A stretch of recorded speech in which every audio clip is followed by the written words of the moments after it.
Hi, everyone. In today's live, we're going to be discussing sacred geometry. Of course, this is a vast topic, but I just want to give you a basic understanding of what it is and practical uses to help in your everyday life. Learning the fundamentals of sacred geometry can deepen our understanding of the world we live in and the natural laws that govern it. Here, what's the spiritual principle is all about, plus how you can integrate it into your own life. So, what exactly is sacred geometry? This is essentially the study of spiritual meaning of various shapes. It can be applied to forms, numbers, and patterns seen throughout the natural world. The spiral of a snail's shell, the pattern of a snowflake, and the branches of a tree can be all examples of sacred geometry. Sacred geometry is also thought to exist beyond the naked eye, both on a cellular level and in the stars and orbiting planets. The idea that the universe follows an intricate equation dates as far back as ancient Egyptian and Mesopotamian cultures. It received more attention centuries after in ancient Greece, popularized by philosophers like Pythagoras and Plato. Rooted in its nature is the understanding that nothing is in isolation. Everything is connected. So, how can we use sacred geometry in our life? This idea of sacred geometry espouses the idea that everything is connected and is simply watching those patterns play out in our lives that can be very comforting. Sacred geometry is all about this sense of natural alignment. Different patterns form from sacred geometry offer focal points for meditative states such as mandalas and Sri Jantras. To activate these states, you can wear sacred geometry symbols as jewelry or arrange your crystals in a geometric pattern on a crystal grid. Now, there's some common shapes, and we're going to give them the meaning to give you a better understanding of what different shapes mean in the sacred geometry. So here's some of the most common ones. Triangle. Triangle in sacred geometry are thought to symbolize balance and harmony. The three-sided shape can also be related to body, mind, and spirit. And within an upper facing point, it indicates raising consciousness. When pointing downward, it has also been associated with feminine energy, reproduction, as it resembles the womb space. Now, a circle has seemingly no beginning or an end, right? So they represent a never-ending loop. As such, circles in sacred geometry can be thought of as a symbol of oneness. The idea of this never-ending shape is demonstrable and observable in pi. Not like the pie that you eat. Well, in that too, but in the pi, like 3.14, like the ratio of the circumference of a circle to its diameter, that pi. So pi is an irrational number that goes on forever, never repeating. Squares in sacred geometry represents a very practical and solid energy. Think about the base of a pyramid. It's a square. So this shape can be thought of as foundational and dependable. It's very stable, grounding, and safe. From a snail shell to the Earth spiraling around the sun as we travel through space, the spiral can be thought of as a physical manifestation of the expression as above, so below. It describes a sequence that starts with two ones and every number afterward is the sum of the previous numbers. So this will be the mathematical representation of a spiral. You have two ones, those two one plus one is two. So it's 1, 1, 2, and then the 1 and the 2 sums 3, and then the 2 and the 3 is 5, and then the 3 and the 5 is 8. So that will be the number if you are going to mathematically represent a spiral. Those are the numbers that you're going to get: 1, 1, 2, 3, 5, 8, 13, 21, and so on and so forth. It's very interesting.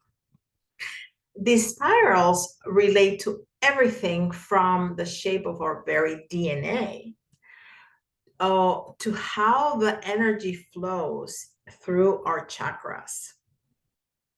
Now, mandalas, you've seen those, right?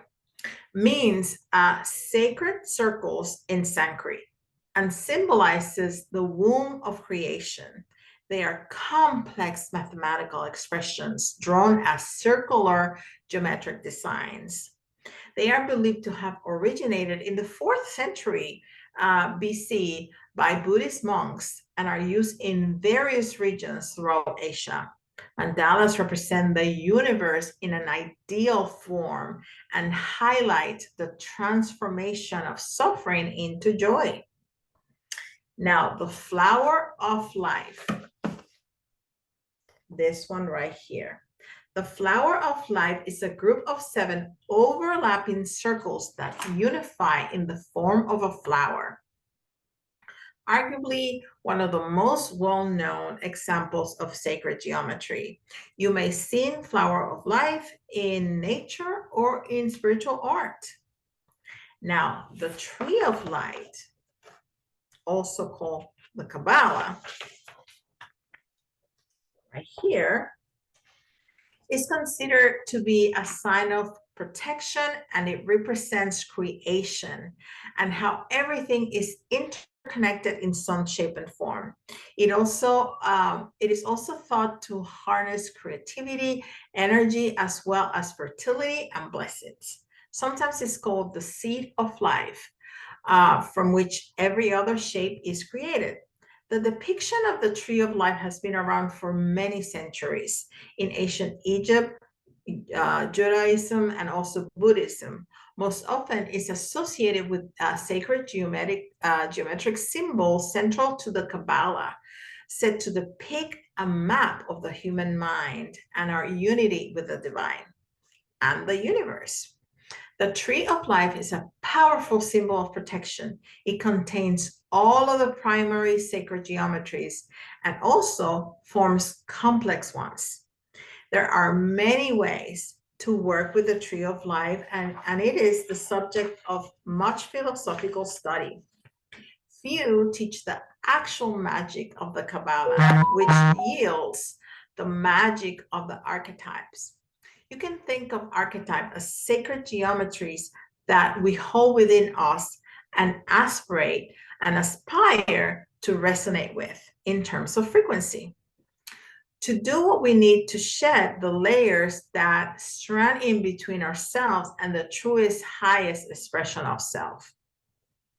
This powerful symbol contains the 5 platonic solids, the elements of earth, air, fire, and water, and ether.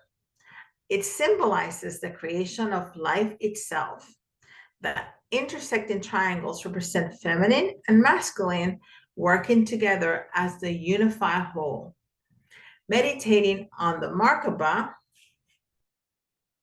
this right here is a Merkaba, is said to have healing powers. And the Merkaba is very representative of Archangel Metatron. So if we were to take a tree of life, right, this, and grab this and pull it, this is what we would come. So that's this in a 2D, okay, flat, just height and width. But when we make it 3D, this is what we end up with, the Markaba. Okay. So if you're curious to see sacred geometry play out before your eyes, simply go out on a walk, because natural patterns are all around us. You can look into a sunflower or a snowflake, and you are observing, feeling, or responding to repeating vibrations and patterns of energy. The living spiral of a shell or the horn of a sheep, the interlocking hexagons of a beehive, the underground formation of crystals, the spin of the spider's web, and the formation of migrating birds. They're all designs and patterns that are so much more than aesthetics. Their beauty is functional. The structure creates specific dynamic strength and balance required to support the role of the individual and the collective. Now, not only can sacred geometry be seen in nature, but it can also be heard too. There's a reason the blending of certain notes in music sounds harmonious, while the wrong note can quickly turn in a chord into cacophony. What we hear are really vibrations, and those vibrations can indeed be measured mathematically. You know that your ears don't really hear music or anything at all by that. Our ears capture vibration that your brain turns into the sounds. It's fascinating. The fascinating research or sound healing and sound bath demonstrate how musical vibration can affect our physiology. We all experience this in some level when we listen to fast tempo music and we just want to shake it and vibe and dance. We get revved up, but immediately feel calm when we listen to slow hypnotic tones. So these are three things that you can try. Some practices that you can use to amplify, that can be amplified by the use of sacred geometry. Because even some certain yoga poses themselves allow us to get our bodies into geometrical forms that allow the energy to flow. Just not mine. All right. So you can create a crystal grid. That's the first thing that you can do. You can gather all your favorite crystals you want to work with and take some time reflecting on what you're seeking. What is what you want to manifest? So you can refer to some of the geometry shapes that we discussed before for ideas, such higher consciousness or safety or whatever is what you want to manifest. You arrange your crystals to form the shape that you want to use. A triangle, for example, will be best to elevate your consciousness, while a square would be best for security and stability. Arranging your crystals in a circle can represent oneness. Now, you want to meditate on your crystal grid or place it in an altar where it can regularly amplify your space, and you switch it up when you need it, depending on what you want more of, right? Now, you can also do Sri Yanka gaze meditation. And this right here is a Sri Yantra. So you can place that picture, a Sri Yantra, at eye level, right? In a place where you can sit quietly, comfortably, and undisturbed. You can focus your eyes on the center of the Sri Yantra, and you let your eyes relax. You don't want to close them because then you can't see the picture, but you want them to relax and allow the energy of the symbol to carry you and give you messages. Now you can also do, and this is the third one, you can also do a pyramid meditation. You can sit cross-legged and put your hands on your knees so your body forms a pyramid.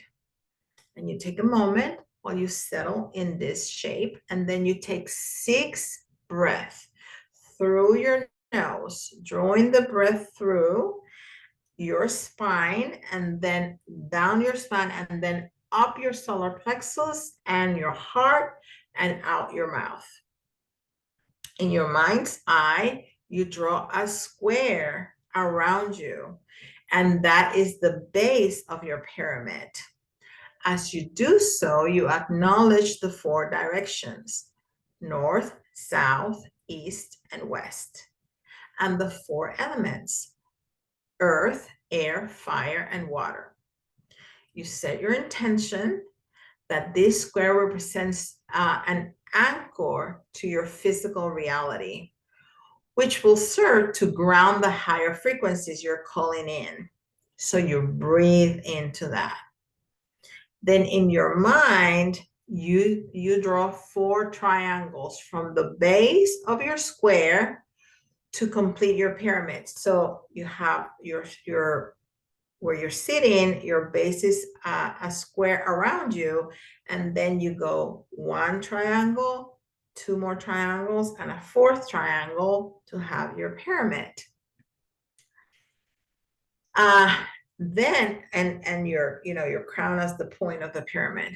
Then you take another 6 breaths as before and visualize and channel white light piercing that comes from above, from the divine, and piercing the tip of the pyramid and flowing into the space that you have created.